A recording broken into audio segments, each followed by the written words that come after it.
আপনারা একবার এই পদ্ধতিটা ফলো করে দেখবেন কতটা সুবিধা হয়। দেখতে থাকবেন।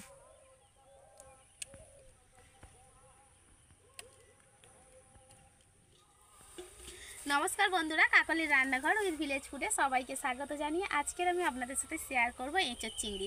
আর এঁচোড় চিংড়িটা স্বাদ হবে একদম অনুষ্ঠান বাড়ির মতো, কিন্তু একদম ঘরোয়া মশলা দিয়ে বানাবো আর খুব সহজ পদ্ধতিতে বানাবো। আপনারা প্লিজ আজকের রেসিপিটা প্রথম থেকে শেষ পর্যন্ত দেখতে থাকুন। আশা করছি আজকের রেসিপিটা দেখতে আপনাদের খুব ভালো লাগবে। একদম এঁচোড় কাটা থেকে রান্না পর্যন্ত পুরোটাই সহজ পদ্ধতিতে দেখিয়ে দেবো। আর যে সকল বন্ধুরা এখনও পর্যন্ত নতুন, তারা যদি ইউটিউব থেকে দেখেন তারা চ্যানেলটিকে সাবস্ক্রাইব এবং ফেসবুক পেজ থেকে দেখলে পেজটাকে ফলো করে আমার পাশে থাকবেন। তাহলে চলুন প্রথমে রান্নাঘরে চলে যাই আর আজকের রেসিপিটা শুরু করে ফেলি। এঁচড় কাটতে গেলে কিন্তু হাতে আটা নিয়ে প্রচুর ঝামেলায় পড়তে হয়, আর আজকের আমি সেই ঝামেলাটা দূর করে এঁচড়টা কিভাবে কাটছি সেটা দেখুন। প্রথমে আমি বোটাটাকে ছাড়িয়ে দেবো, আর একদম কচি এঁচড় রয়েছে, বেশ দারুণ হবে কিন্তু।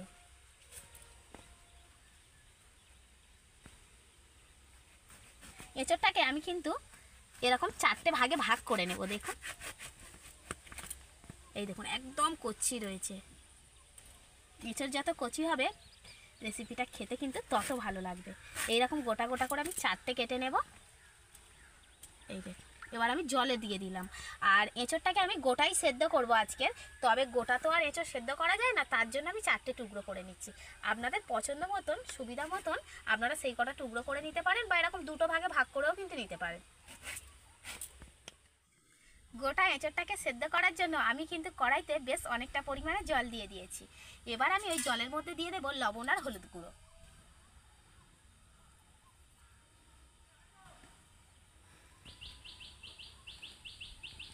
একটু হলুদ গুঁড়ো দিয়ে দিলাম, জলটাকে এইভাবে মিশিয়ে নেব। এবার আমি গোটা গোটা কেটে রাখা এঁচড়ের টুকরোগুলোকে জলের মধ্যে দিয়ে দেব। আপনারা একবার এই পদ্ধতিটা ফলো করে দেখবেন কতটা সুবিধা হয় এঁচড়টা কাটার জন্য। এবার আমি চাপা দিয়ে দেবো, দিয়ে এঁচড়টাকে সেদ্ধ করে নেব। ওদিকে যতক্ষণে এঁচড়টা সেদ্ধ হচ্ছে ততক্ষণে এদিকে আমি এঁচড় চিংড়ির জন্য এঁচড়গুলোকে কেটে নেব। আর এঁচড়ের চিংড়িগুলোকে দেখুন বেশ বড় বড় সাইজের রয়েছে।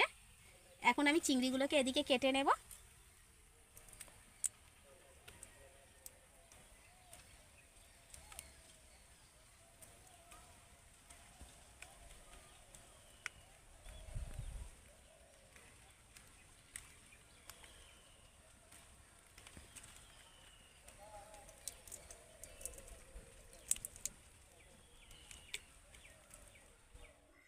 এঁচড়টা কিন্তু আমার সেদ্ধ হয়ে গেছে। এবার এঁচড়টাকে আমি তুলে নেব। এবার আমি এঁচড়টাকে একটু ঠান্ডা করে নেব, তারপর কাটবো। এই দেখুন একদম কিন্তু আটাটা চলে গেছে। এঁচড়টা ঠান্ডা হয়ে গেছে, এবার আমি কেটে নেব।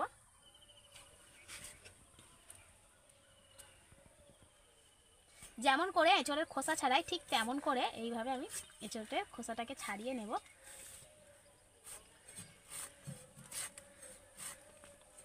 এইভাবে এঁচড় কাটলে কিন্তু একটু হাতে আটা লাগবে না, আর খুব সুন্দরভাবে এঁচড়টা কাটা হয়ে যায়।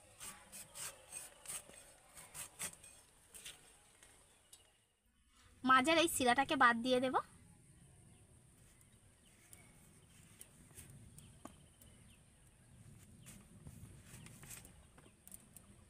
এবার আমি এরকম ছোট ছোট করে টুকরো করে নেব। খুব ছোট না, খুব বড় না, মাঝারি মাঝারি রয়েছে।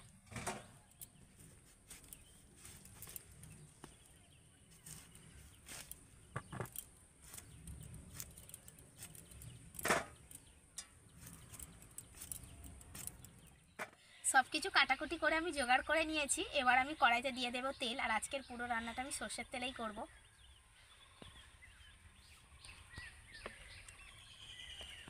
তেলটাকে আমি গরম হতে দিই। আর এদিকে আমি কি করব, চিংড়ি, আলু আর এঁচড় এগুলোর মধ্যে আমি লবণ আর হলুদটা মিশিয়ে নেব। আমি কিন্তু একটু আলুও নিয়ে নিয়েছি, আপনারা চাইলে আলুটা নাও দিতে পারেন। সেদ্ধ করার সময় কিন্তু আমি লবণ দিয়েছিলাম, সেই বুঝেই দিতে হবে, অল্প অল্প করে। হলুদটাও দিয়ে দেব, দিয়ে আগে থেকে ভালো করে মাখিয়ে রাখবো, রাখলে কি হবে রান্নাটা করতে সুবিধা হবে। এবার হাত দিয়ে ভালো করে মেখে নেব। তেল গরম হয়ে গেছে, এবার আমি একে একে সব কিছু ভেজে নেব। প্রথমেই আমি ভেজে নেব চিংড়ি।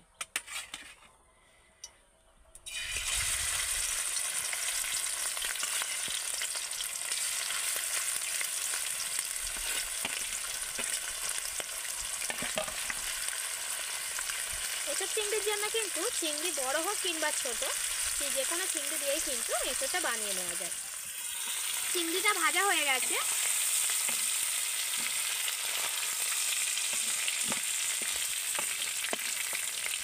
ওই চিংড়ির তেলের মধ্যেই আমি এঁচোড়টাকে ভেজে নেব।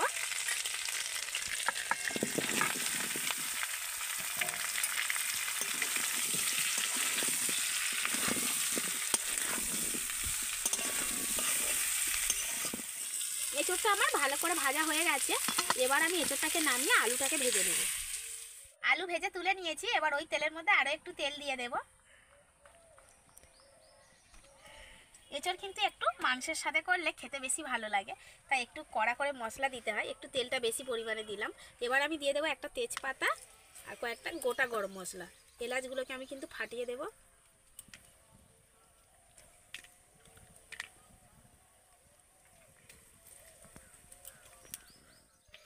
এবার আমি দিয়ে দেব পেঁয়াজ কুচি। পেঁয়াজটাকে তেলের সাথে ভালো করে ভেজে নেব।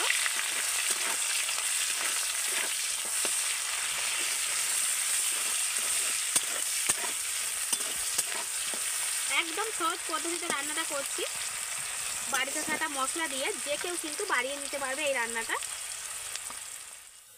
পেঁয়াজটা হালকা করে ভেজে নিয়েছি, এবার আমি দিয়ে দেব টমেটো কুচি। টমেটোটা দিয়েও কিন্তু একটু ভালো করে ভেজে নেব। পেঁয়াজ আর টমেটোর সাথে আমি দিয়ে দেবো অল্প করে একটু লবণ, তাতে কী হবে, পেঁয়াজ আর টমেটোটা কিন্তু তাড়াতাড়ি গলে যাবে।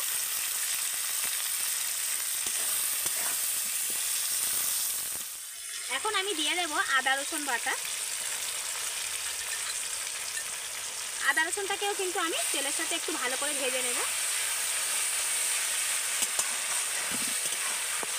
এইভাবে কিন্তু একটা করে মশলা দিতে হবে আর ভালো করে কষাতে হবে।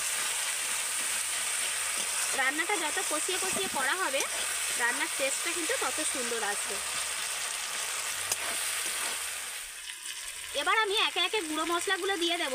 প্রথমেই আমি দিয়ে দেব পরিমাণ মতো লবণ। আগে আমার কিন্তু লবণ দেওয়া আছে, সেই মাপ মতোই আমি লবণটা দেব। দিয়ে দেব হলুদ গুঁড়ো। আপনারা কিন্তু মশলাগুলোকে অবশ্যই নিজেদের পরিমাণ মতো দেবেন।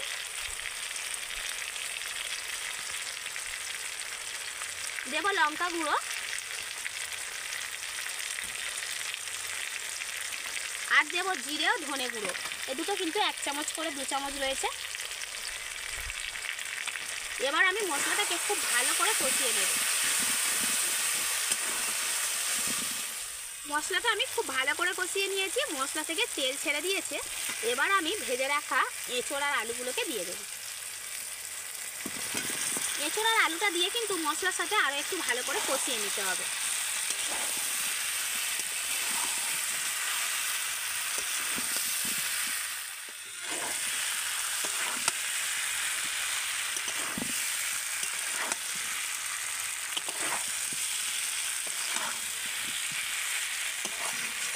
যত ভালো করে এঁচোড় আর আলুটাকে মশলার সাথে কষানো হবে, তত কিন্তু খেতে ভালো লাগবে।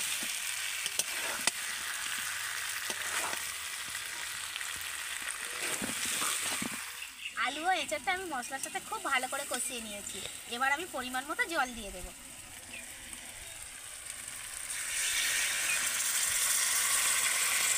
এঁচোড়টা যেহেতু আগে থেকেই সেদ্ধ করা আছে আর আলুও ভালো করে ভাজা আছে, তাই কিন্তু বেশি জল দেওয়ার দরকার নেই। এরকম পরিমাণ মতো জল দিয়েই ফুটিয়ে নিতে হবে। এবার আমি ঝোলটাকে ভালো করে ফুটিয়ে নেব। ঝোলটা কিন্তু খুব ভালোভাবে ফুটে গেছে, কিছুক্ষণ ভালো করে ফুটিয়ে নিয়েছি। এবার আমি ভেজে রাখা চিংড়িগুলো ঝোলের মধ্যে দিয়ে দেব। দিয়ে একটু নেড়ে দেব। চিংড়িগুলো ঝোলের মধ্যে দিয়েও কিন্তু কিছুক্ষণ ফুটিয়ে নিতে হবে।